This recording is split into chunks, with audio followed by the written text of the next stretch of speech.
This is Yesterday Today, where we bring you the best of yesterday's radio today. I'm one of your hosts, Jake Westbrook, and by my side is my co-host and confidant, McLean Westbrook. Confidant? Confidant. It means I confide in you. When was the last time you confided in me? McLean, your introduction doesn't have to be accurate. I'm trying to come up with a fun way of ushering in the episode, okay? It's hard to do this every week, alright? Okay. You just come up with a new adjective for me every week. I'm only trying to keep up. It's not that deep. I'm just trying to be entertaining. Sorry, entertain away. Sure. Well, on to the theme of today's show, McLean. It wasn't too long ago, perhaps just a couple weeks, maybe even days, that I woke up one morning, stepped out of my home, and I noticed a change in the air. Oh yeah, your neighbors raise chickens, don't they? Yes, but that's beside the point. I'm talking about the chill of winter having ever so slightly receded. The temperature started climbing. It was almost above freezing. The skies had cleared, and one could almost feel the warmth of the sun. It looked like we had turned ever so subtly, ever so slightly, we had turned the corner on winter, and we were heading towards spring. What are you talking about? It's the dead of winter.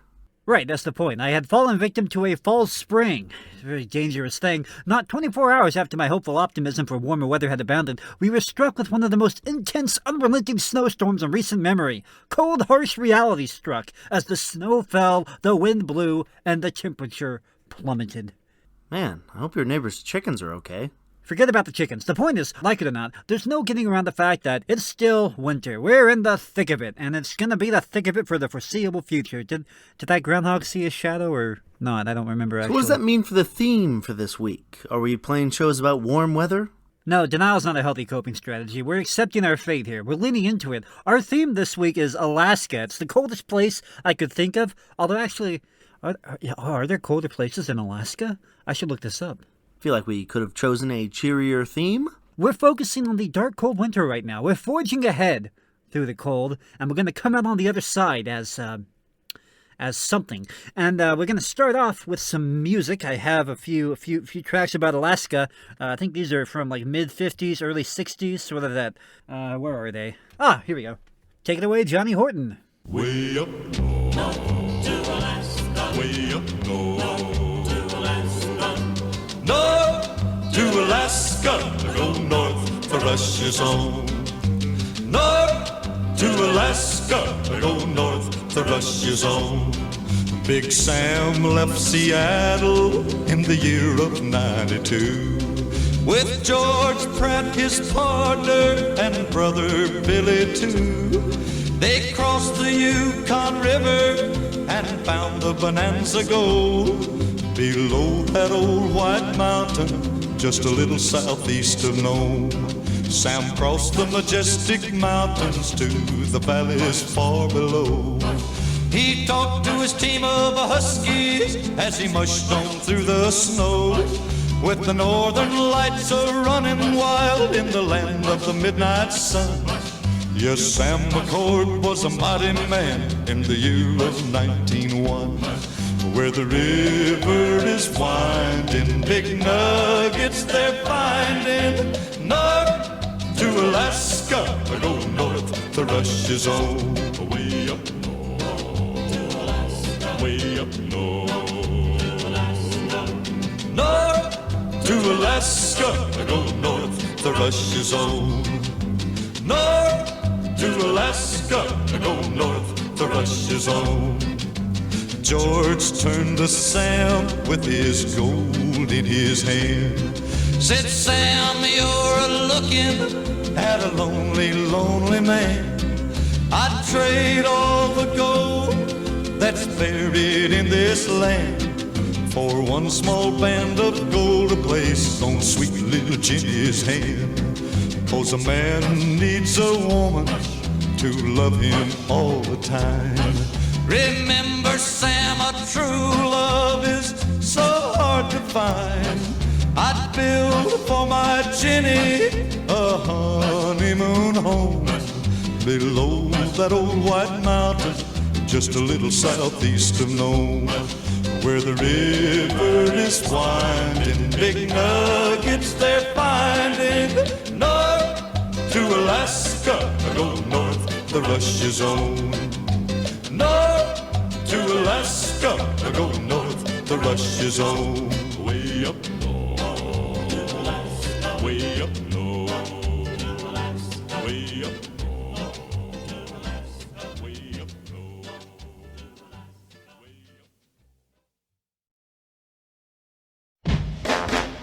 Come on without, come on within. You ain't seen nothing like the mighty Queen.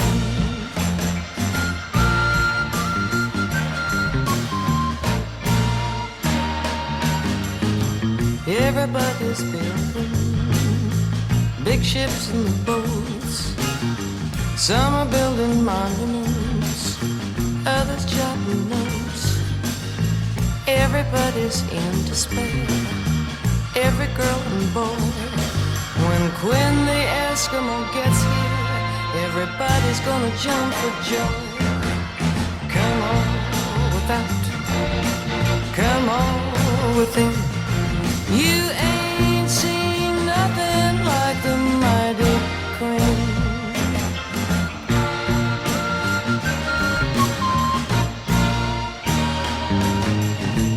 Let me do what I want to do. I can't decide on.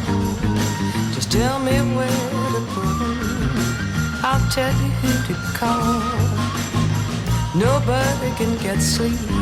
Someone on everyone's toes. When Quinn the Eskimo gets here, everybody's gonna want a dose. Come on without, come on within.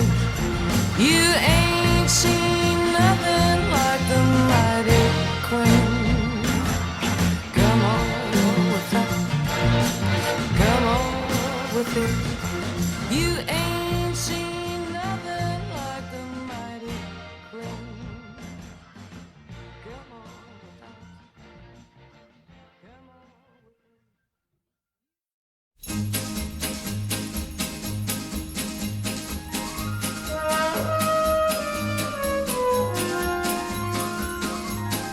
Mush, mush, mush on your Malibu.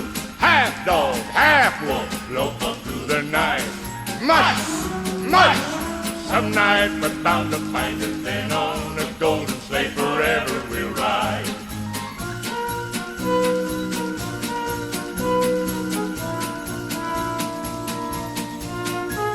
You wonder why I ride a sleigh in the land of ice and snow?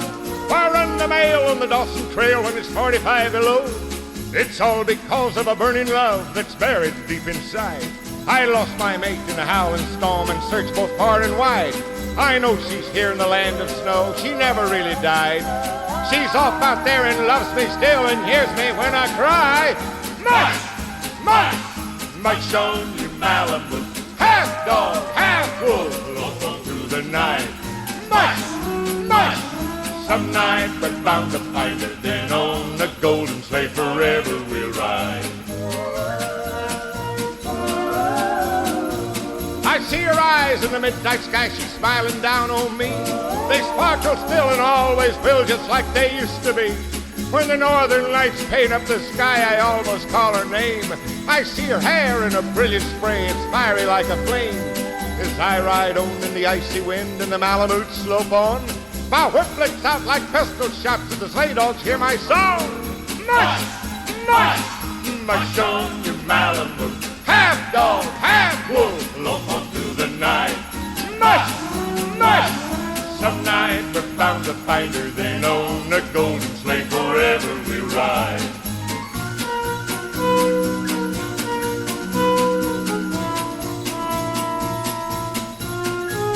It's not the cold or the black of night that keeps on worrying me, nor the howling winds that howls and blows till I can hardly see, nor the lonely cry of a timber wolf that seems to fill the sky. It's what some folks might do with me when my time comes to die. When you know for sure I'm about to sleep, lay me in my sleigh, crack the whip to the Malibu, and I'll be on my way singing, Mush, ha, mush, ha, mush on you Malibu. Half dog, half wolf, lope on through the night. Mush, ha, mush, ha, some night we're bound to find her. Then on the golden sleigh forever we'll ride.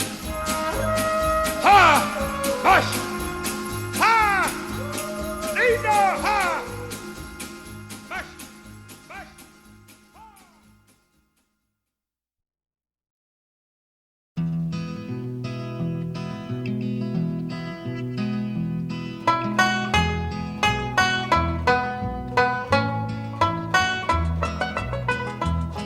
I mushed from Point Barren through a blizzard of snow. Been out prospecting for 2 years or so. Pulled into Fairbanks, the city was a boom. So I took a little stroll to the Red Dog Saloon. As I walked in the door, the music was clear. The prettiest voice I had heard in 2 years. The song she was singing made a man's blood run cold. When it's springtime in Alaska, it's 40 below. When it's springtime in Alaska, it's 40 below. It was red-headed Lil who was singing so sweet. I reached down and took the snowpacks off my feet. I reached for the gal who was singing the tune. We did the Eskimo hop all around the saloon. With a caribou crawl and a grizzly bear hug, we did our dance on a Kodiak rug. The song she kept singing made a man's blood run cold. When it's springtime in Alaska, it's 40 below.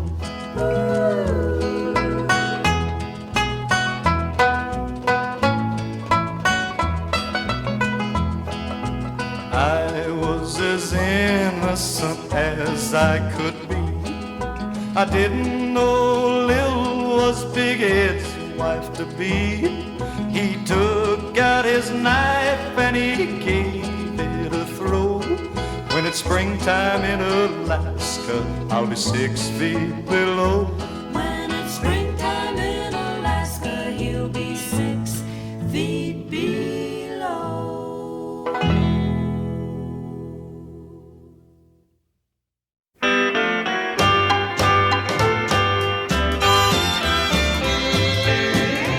There's a salmon-colored girl who sets my heart a-whirl, who lives along the Yukon far away.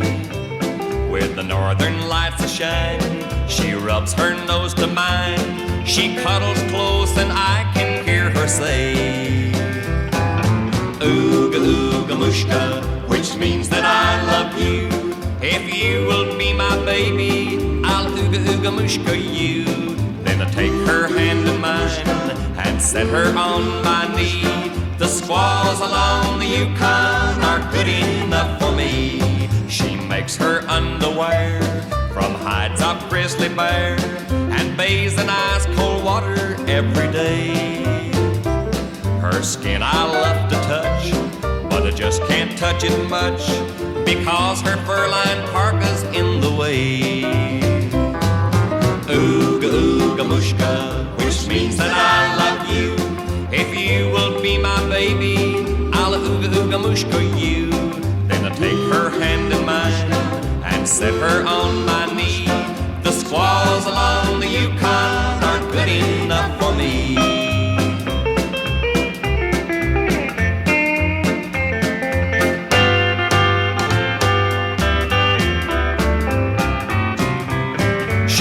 The air core down, the sourdoughs hang around.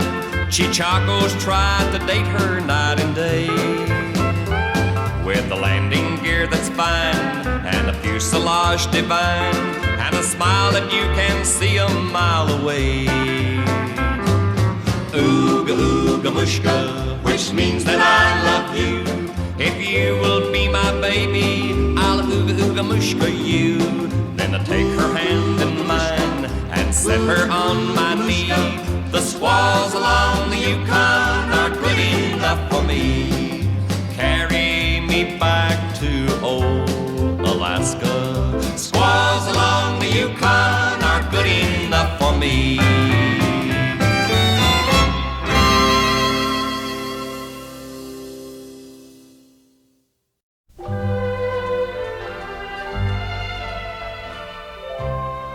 I wanted the gold, and I sought it I scrabbled and mucked like a slave. Was it famine or scurvy?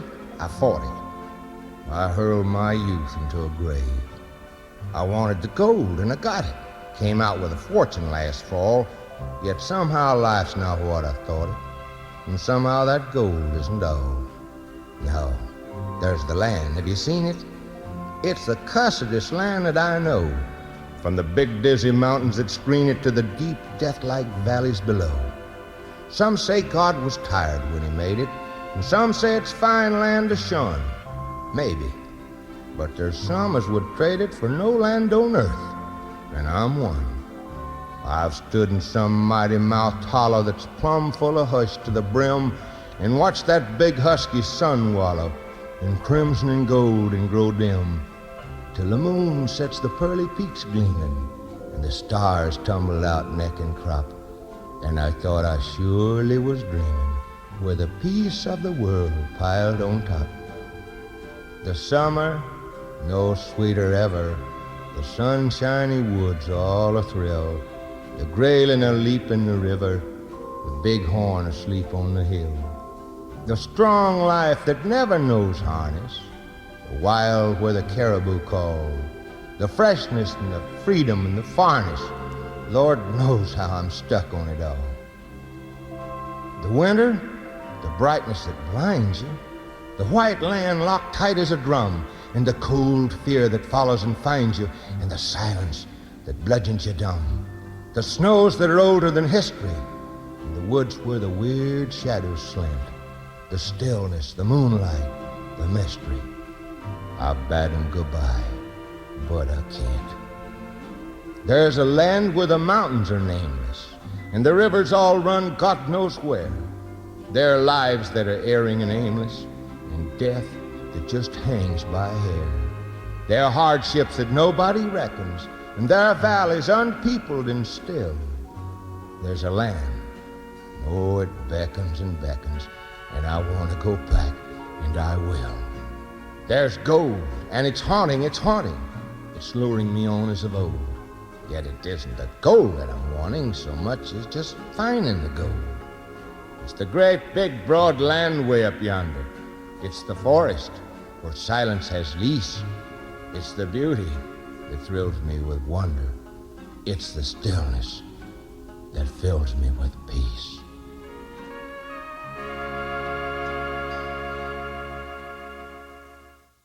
Welcome back to Yesterday Today. We're continuing our defiant trudge through the dark, cold winter.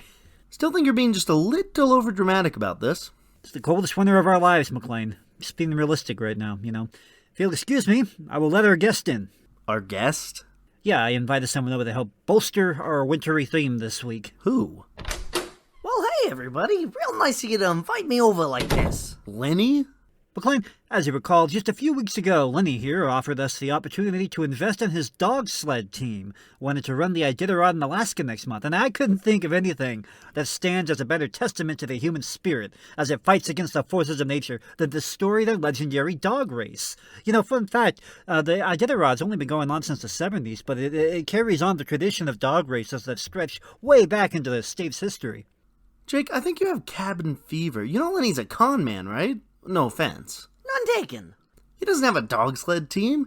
He's just looking to get people to invest in another one of his schemes. His motives aren't important. We're looking for a story of the indomitable human spirit triumphing over the cold of winter. That's why I invited him. And you thought Lenny was a good choice for that. Hey, I got plenty of abominable stories and all that from my years of dog mushing. Are you interested in investing in my team, or...? No, Lenny. I'm only interested in a story of man against nature. You have any of those? Well, I don't work for free. I think I have like $50 in my wallet, if that means anything to you. I think I feel an old dog mushing story starting to surface in my memory. It's coming. It's coming. Don't look at me. I don't carry cash. Fine. $50 will be enough to surface it after all. Now, as I recall, I was up in the Yukon with my old pal Sam McGee. Have either of you ever been up to the Yukon? I mean, we've been to Alaska, but it was like summertime, so it doesn't really count, I don't think. Well, let me tell you, there are strange things done in the midnight sun by the men who moil for gold. The Arctic trails have their secret tales. that would make your blood run cold. Lenny, The Northern Lights have seen strange sights, but the strangest they ever did see Lenny, was that night on the Marge at Lake LaBarge Lenny, this is a, when I cremated Sam McGee. Lenny, this is a well-established song. This is an actual thing. Sam McGee was from Tennessee, where the cotton blooms and blows. All right, you Why, keep he going. left his home I'm in just the gonna South play to the roam song around the instead. pole, God I think only that would go knows. better. He was always cold, but the land of gold seemed to hold him like a spell. So he often sang his holy All those old northern lights, they have seen the queerest sights, but the queerest sight that they did ever see. It was on the moonlit marge of that old Lake LaBarge, on the night that I cremated Sam McGee. Now my pal Sam McGee was from old Tennessee, in the land where the cotton blooms and grows. But why Sam left his home in the deep, deep south to roam, round the pole way up north, God only knows. In the long search for gold, he was always so cold, how he longed again to roam the southern plain. I would listen to him rave, how he feared an icy grave, and if I die, he said, cremate my last remains. Well, a pal's last need is a thing we have to heed, so I promised and I swore I would not fail. And again we started on at the first streaks of dawn, but oh God, he was looking ghastly pale. He crouched on the sleigh and he raved away all day about the warmth of his home in Tennessee. And before the night did fall, I'd have promised to recall, for a corpse was all was left of Sam McGee. And I came upon the marge of that old Lake LaBarge, where a broken down derelict did lay. She was jammed there in a vise of 20 feet of frozen ice, 'twas abandoned and left there to decay. Some planks I quickly tore from its old cabin floor, and I gathered up the chunks of scattered coal. Soon the blazing furnace red seemed to know McGee was dead, so I stuffed him in that old cremating hole. There sat me buddy Sam, looking mighty cool and calm, in the heart of those furnace flames a roar. And he wore a great big smile, you could almost see a mile, as he chuckled, hurry up and close the door.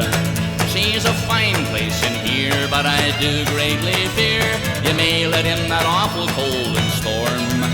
For since I left Plumtree down in good old Tennessee, she's the first time that I've been really warm.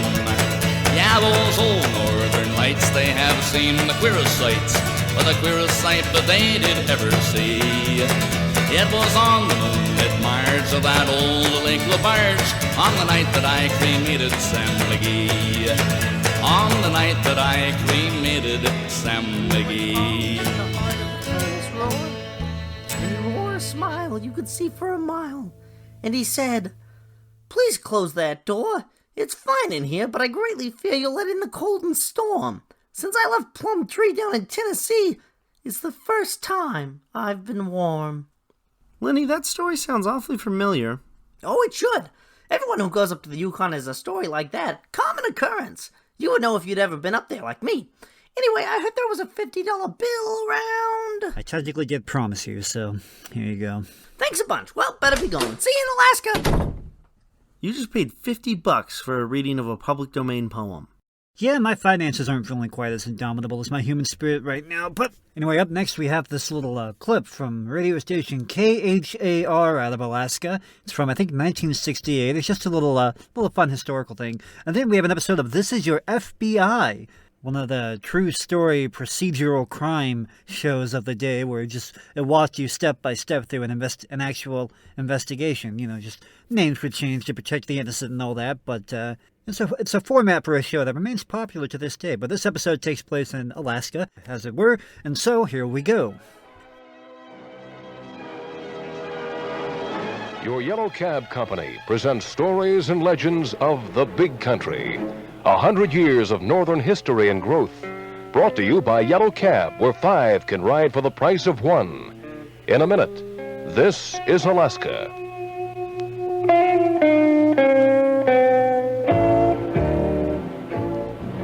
Extra, extra! Read all about it! Yellow Cab solves energy crisis! Yellow Cab says who said never on Sundays. Yellow Cab says use their gas to and from work, shopping, or wherever, and use your gas for weekend recreation. Yellow Cab says 5 can ride for the price of 1. Yellow Cab says cab it. The gas you save may be your own. Call 272-2422. It's the Yellow Cab formula for relieving gas pain. There's a yellow cab going your way, 24 hours a day.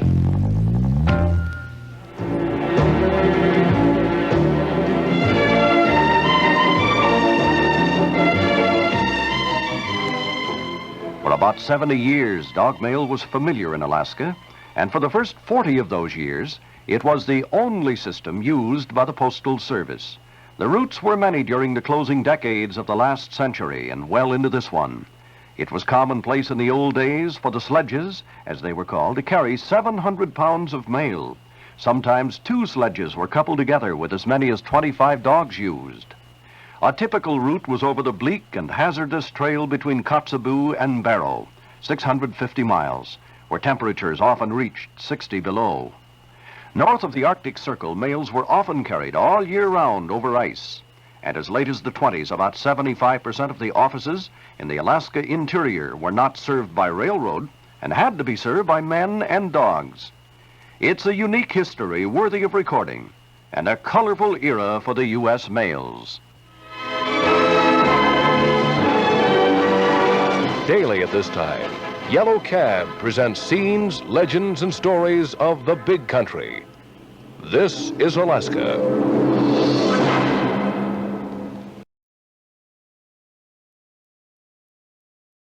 The Equitable Life Assurance Society presents This Is Your FBI.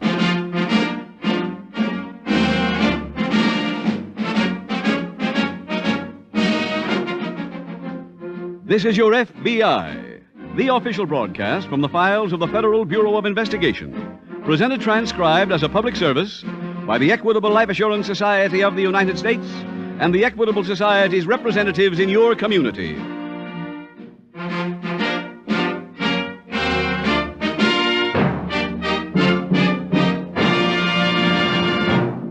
I think you'll agree with me that there's nothing sadder than people over 60 who are utterly dependent on their children or relatives. Get acquainted with a man who can show you how you can enjoy carefree independence in your 60s. He's a neighbor of yours, your local Equitable Society representative, and you like doing business with him.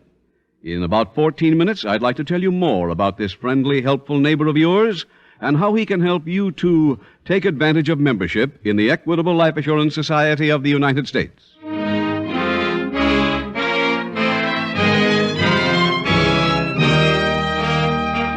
Tonight, the subject of our FBI file, bank robbery. Its title, Snow Screen.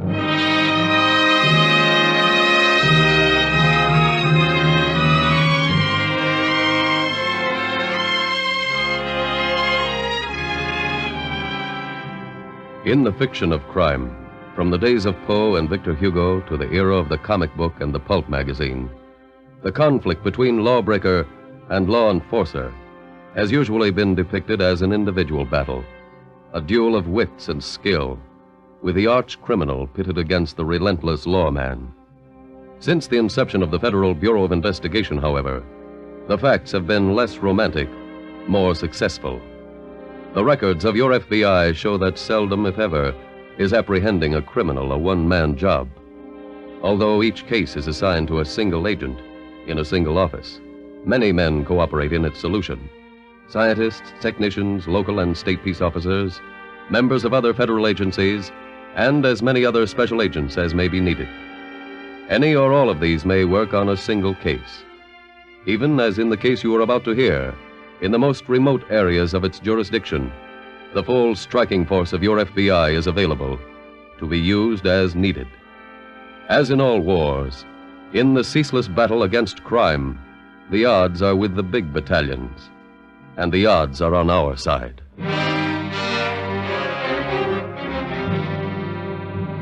Tonight's FBI file opens on a lonely homestead in one of the territorial possessions of the United States. It has been snowing for several days, and the drifts are piled high against the snug wooden cabin in front of which a young girl is unharnessing a dog team. All right, fellas. Come on on in. Go on, get warm. Go on.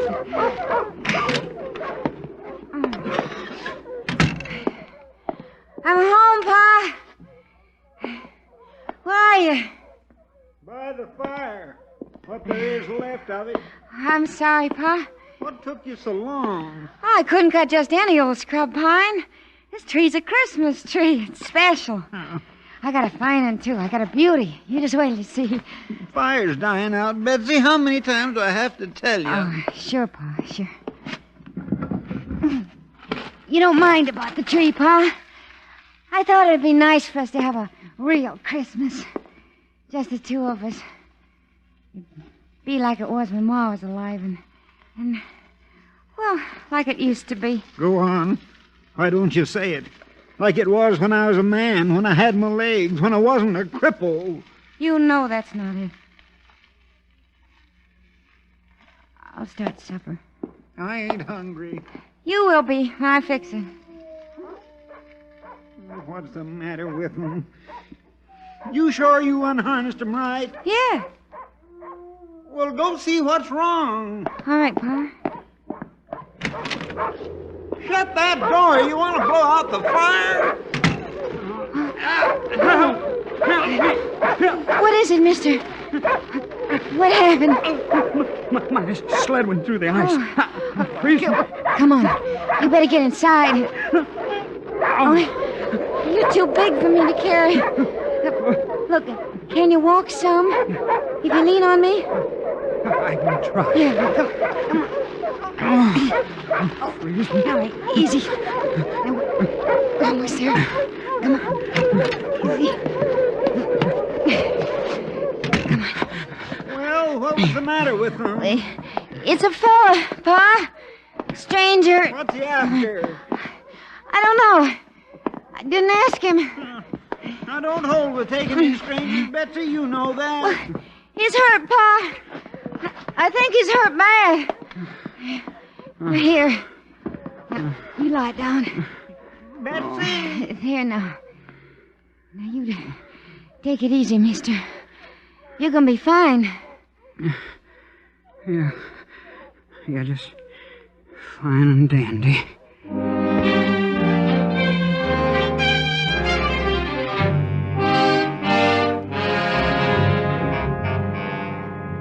The next morning at FBI Field Headquarters in the Territorial Capital, Special Agent Jim Taylor reports to Supervisor Andrew Wagner. Good morning, Taylor. Morning, sir. Here's your transportation back to Seattle. My secretary stopped at the airport on her way in. Oh, thanks a lot, Mr. Wagner. You're all cleaned up on that security check? All I can do up here, anyway.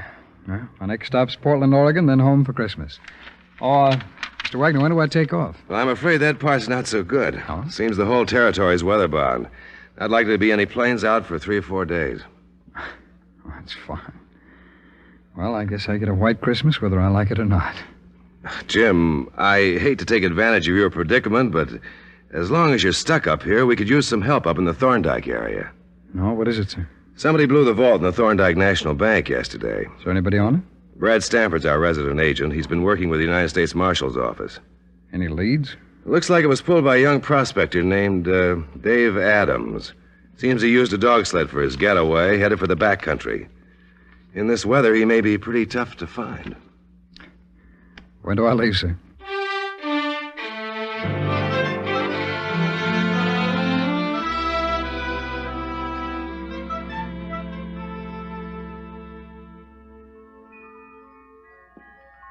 Say, that's quite a tree.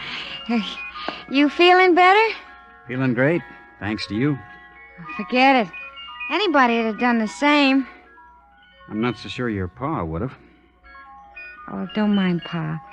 It's just that he's... well, he... No, I know. Look, hold the ladder, will you? So I can put on the star? Sure.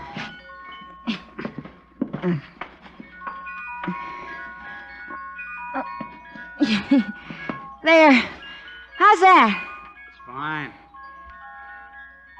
That's a real cute music box. My ma brought it all the way from Arkansas. Well, what do you know? Here, I'll help you down. Thanks. You new up here? I'm new. How come you lost your rig? I'm doing some prospecting up the valley. Went into Thorndike for supplies. Coming back, the way the snow was falling, I couldn't tell the trail from the stream. You're lucky to be alive. Yeah? Betsy, that stranger in there with you? Yeah, Pa, he's here. Tell him to be getting on his way. No, Pa. It ain't fitting to have him hanging around. But, Pa... You tell him, you hear? I hear you.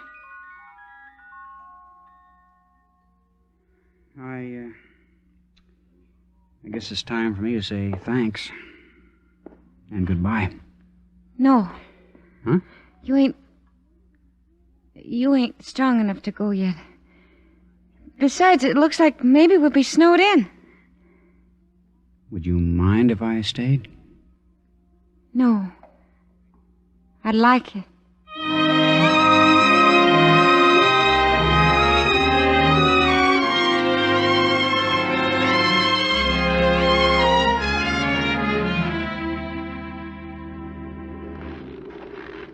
Jim Taylor. Oh, hi, Brad. Yeah, just on my way over to your office. Mr. Wagner phoned you'd be up. Well, I'd have been here sooner, but I waited for the teletype on your suspect to come in. Oh, good. Did it show anything? Well, here, I'll read it to you. David Adams is his real name. Home of Seattle, age 23, couple of years of college. Majored in metallurgical engineering. You got a record? 18 months in state prison. Robbery? No, auto theft. Seems a bunch of kids got drunk after a football game, heisted a car, and cracked it up. Adams was driving. Model prisoner, recommended for parole, passed the board, reported in regularly. Had parole board's permission to move to Alaska. Well, there's nothing against him up here either until this. Brad's identification pretty positive. Circumstantial, but it adds up. He had a fight with the bank manager over a loan, threatened to get even. Several witnesses saw him shortly after the crime carrying a heavy gunny sack, and when the robbery was reported, he became a fugitive. Sounds like our man, all right. Any word on him? No, not so far. I've got parties searching the back country. What about his home base? He had a camp in Three Smokes Valley. We'd established surveillance. Good enough. Well, Brad, where do I start? Well, I'm headed over to the bank to recheck the vault. Why don't you drop your gear at the hotel and meet me there?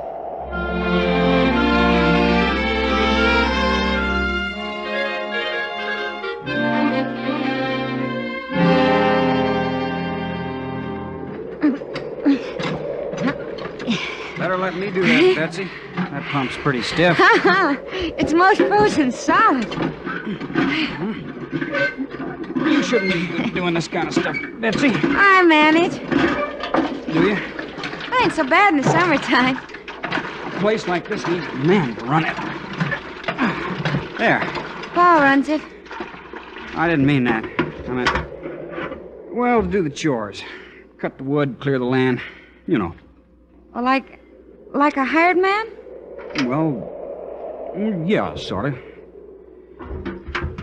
Here you are. Well, who'd come work way out here? I would. You're kidding. No? Why? Well, why would you? Lots of reasons. Pa wouldn't hear of it. How about you? I don't count. Seems to me you oughta. Seems to me you do all the work. Maybe. Betsy? Yeah? No, wait. Please. No. Please. Don't do that. Not ever again. Didn't you want me to? Sure. Sure I did, but... But what? Come on. Before we freeze to death. Do I stay? I'll think about it. Come on.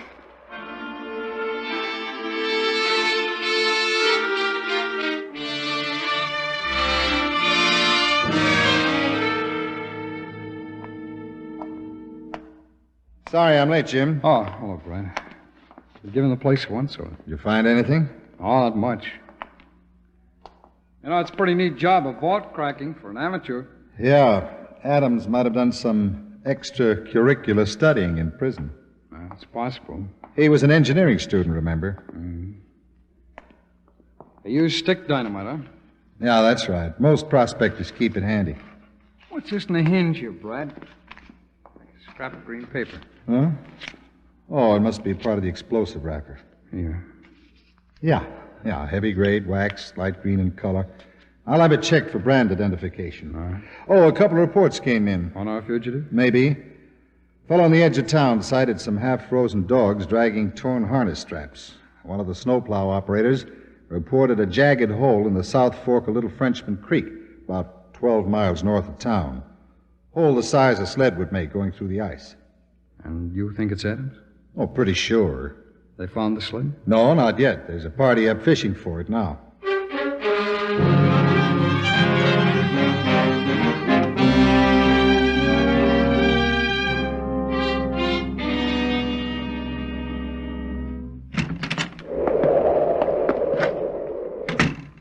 Hi. Hi. I just been checking the dogs. They're bedded down for the night. You ain't been hired yet. Am I gonna be? Oh, just a stranger, huh? Just a poor boy needing help, huh? Oh, what's the matter? Fine friend you picked, Betsy. What are you talking about? I'm a-talking about him. Nice friend for you. Fellow that robbed the Thorndike National Bank. Oh, you're crazy. Heard all about it on the radio just now. Had a description of the bandit. His description. Said he was a criminal, an ex-convict. Oh, no, Pa, it can't be. I don't believe it. Fellow there had a gunny sack. Figure he carried the loot in it. Why don't you look in his gunny sack, Betsy? All right, Pa. If it'll make Betsy, you... wait. It's true. I'm the one they're looking for. And all that you told me? That was true, too. I'm the man they're hunting, but I didn't rob the bank. Oh. I don't expect you to believe me. That's just it. I don't expect anybody to believe me. Get him out of here, Betsy, before he kills us in our sleep. No, Pa. What? Are you crazy? Maybe. Betsy, I order you Pa, he's staying here. He's staying for as long as he wants to.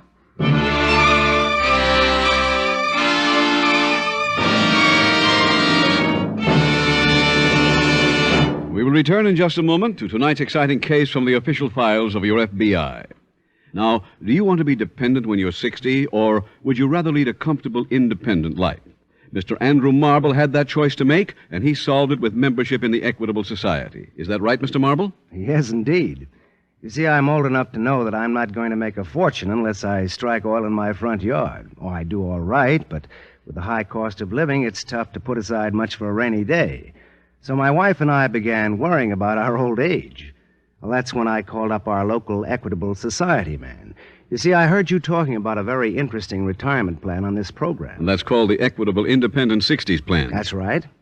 Well, he explained how the Independent 60s plan would pay me a nice fat check every week when I retired, how we could live where we wanted and come and go as we pleased, and how my wife could enjoy all these good things immediately if something happened to me and with no further payments.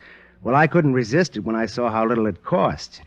And now when the boys at the shop start talking about the future, I tell them to call up my friend, the Equitable Society representative. And that's very good advice. If you want to live a carefree, independent life after 60 or 65, call up your local Equitable Society representative. Ask him about the Equitable Independent 60s Plan. You'll find him a good man to do business with. He's a trained man who will show you how to get the most from your insurance dollars. So, whatever your insurance problem, future security for your family, education for your children, ownership of your own home free and clear, consult your local Equitable representative. That's Equitable. The Equitable Life Assurance Society of the United States.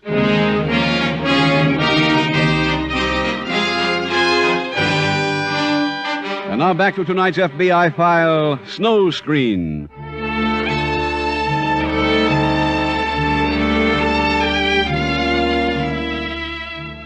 Crime is every man's business.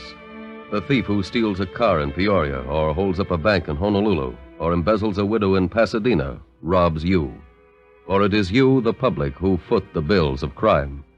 Increase taxes to pay the cost of law enforcement, prosecution, tribunal, and penitentiary.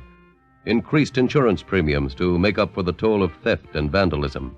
Decreased value in your money due to portions of the national wealth being diverted from the normal channels of legitimate commerce.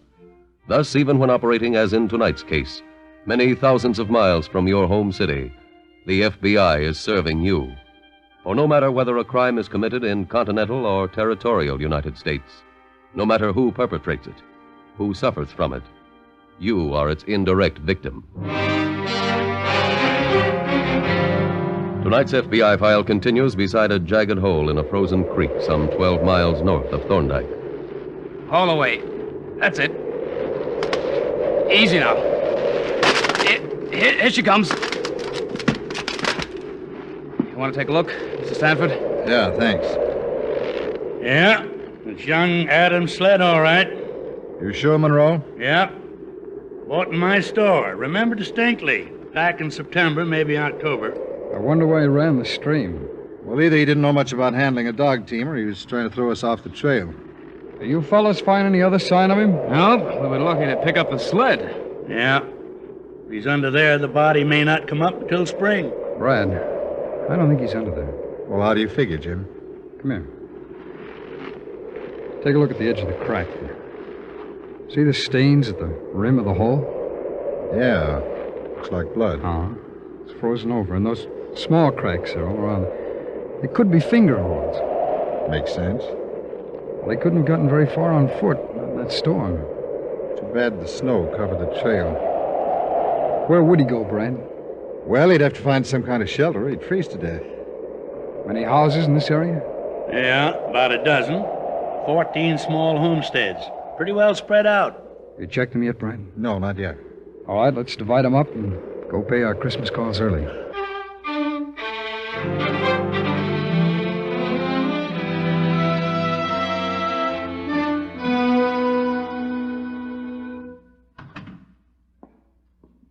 Is he asleep? Yeah, You think he'll call the police? there's no phone. That's one break. What are you going to do, Dave? I don't know. You could turn yourself in. No.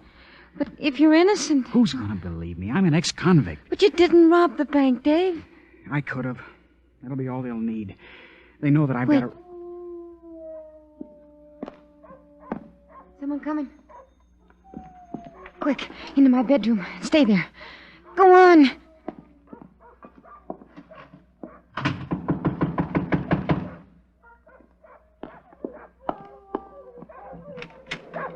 Yeah?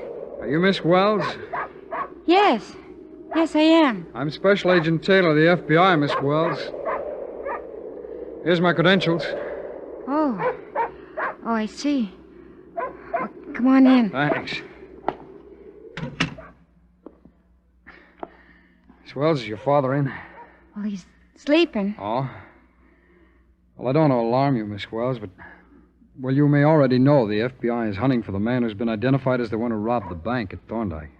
No, I didn't know. Well, we have reason to believe that he's somewhere in this area. Huh? Oh, I assure you, there's nothing to worry about. You haven't noticed any prowlers, have you, or seen anyone suspicious? Well, no. No, I haven't. What about your outbuildings, the sheds and the barn? Oh, we don't keep stock over the winter, but the dogs, they'd have known. Yeah. Yeah, but if you don't mind, Miss Wells, I think I'll take a look around back there. Just to make us both feel better. Yeah.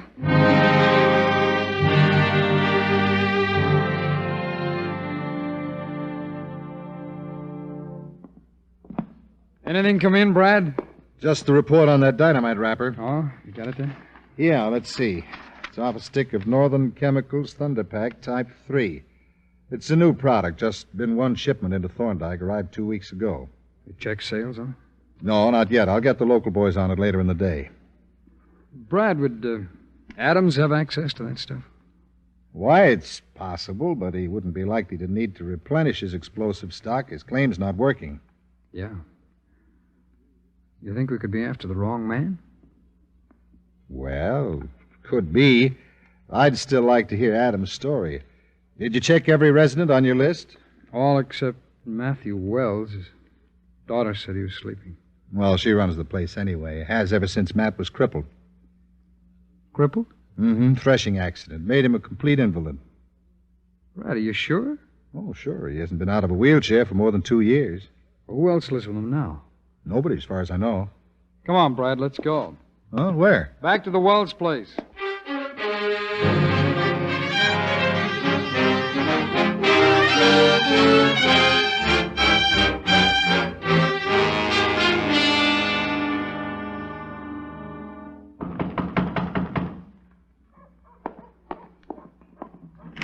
Yeah? Good morning, Miss Wells.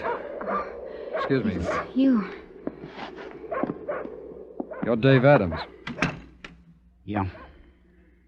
I'm Special Agent Taylor of the FBI, Adams. I'd like to ask you a few questions. I thought you said he'd gone. Well, he had. I didn't tell him anything, Dave. I swear I That's didn't. right, Adams. You told me. Huh? See, the ground froze last night. When I checked the outbuildings, I saw footprints between the pump and the house, a man's footprints. And later I found out that Miss Wells' father was an invalid. All right, let's get it over with. Dave, ain't you even going to say goodbye? Betsy, just you forget I ever said hello.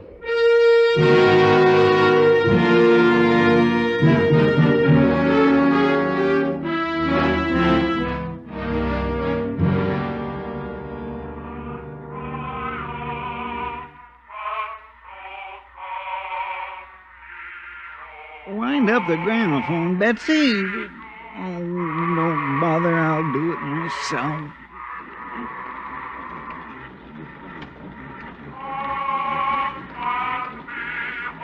Well, ain't you going to open up your present? Yeah, sure. It's nice, Pa.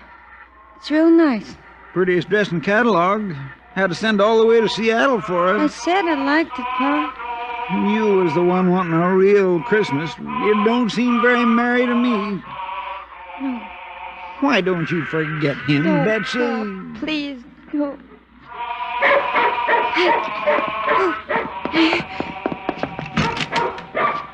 Dave! Merry Christmas, Betsy. Oh, darling. You shouldn't have come here. This'll be the first place I'll look. It's all right, Miss Wells. Huh? Mr. Taylor. Adams is free, Miss Wells. Well, then, he didn't. No, he didn't. We found out that only 3 men had bought the kind of dynamite used to blow open the vault. And Dave wasn't one of them? That's right. But a known bank robber was. Our resident agent in Nome picked him up boarding a plane for Japan, and the missing currency and securities were all in his possession. Oh, Dave. Betsy.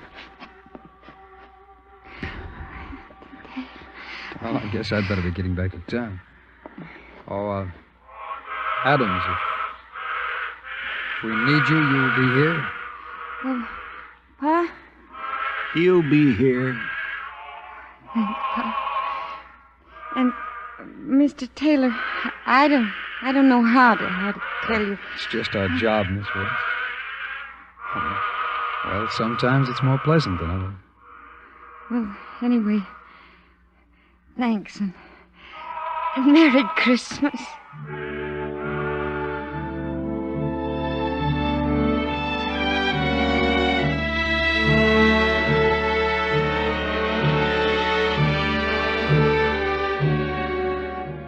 The bank robber was convicted in federal court and sentenced to a term of 10 years in a federal penitentiary. Despite its apparent simplicity and speed of solution, statistics in the files of your FBI show that 32 members of law enforcement agencies were actively involved in the investigation of the case you have just heard, ranging from agents on the spot to laboratory experts more than 5,000 miles away. On Christmas, as on every other day, the men who enforce your laws stand ready to move against crime and violence, to seek out the guilty, to protect the innocent, to make secure your home, your family, your fireside.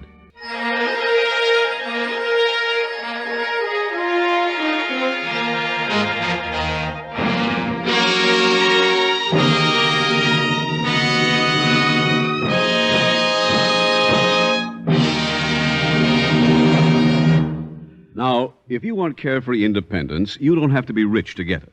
Right now, telephone your local Equitable Society representative. Ask him about the Equitable Independent 60s plan. No matter what your life insurance problem, Independent 60s, assured home ownership, education for your children, family financial security, he'll be glad to analyze your needs and present a plan that won't strain your budget. Just consult your local telephone directory for the name of your local Equitable representative. You'll find it listed in the yellow pages under Equitable, the Equitable Life Assurance Society of the United States.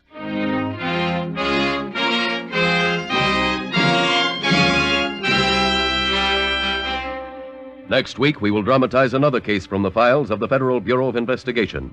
Its subject, armed robbery. Its title, The Sunshine Syndicate. The incidents used in tonight's Equitable Life Assurance Society's broadcast are adapted from the files of the Federal Bureau of Investigation. However, all names used are fictitious, and any similarity thereof to the names of places or persons living or dead is accidental. Tonight, the music was composed and conducted by Frederick Steiner. The author was Robert Yale Libet. Your narrator was William Woodson, and Special Agent Taylor is played by Stacey Harris.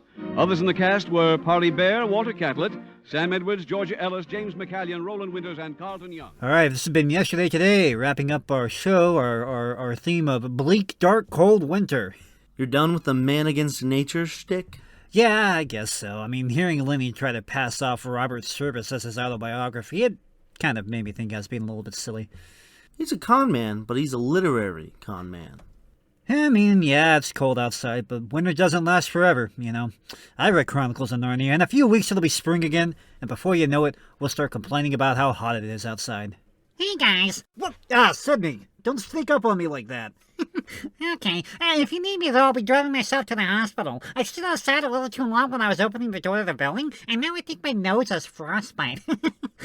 Better hurry, everyone. Save the old schnoz. It feels like it's about to fall off. Boy, am I in pain. Anyway, toodaloo. Yeah, I guess there's no harm in praying for an early spring. Well, while Jake does that, if you want more Yesterday Today, you can visit KISU.org or wherever you get your bone-chilling, snow-driven, frost-bitten podcasts. In the land of ice and snow, up among the Eskimos, there's a college known as Ukiwawa. Wah, wah, wah. You should hear those college boys. Gee, they make an awful noise when they sing their Eskimo tra-la-la. Tra-la-la. They've got a leader, big cheerleader, oh, what a guy. He's got a frozen face just like an Eskimo pie. When he says, come on, let's go, though it's 45 below, listen what those Eskimo all holler. Come on, let's go. I scream, you scream, we all scream, right, green, rock, rock. Oogie wah wah rah rah rah. Tuesday, Monday, we all scream for Sunday. Woo! Roy Borealis rah. Boola boola,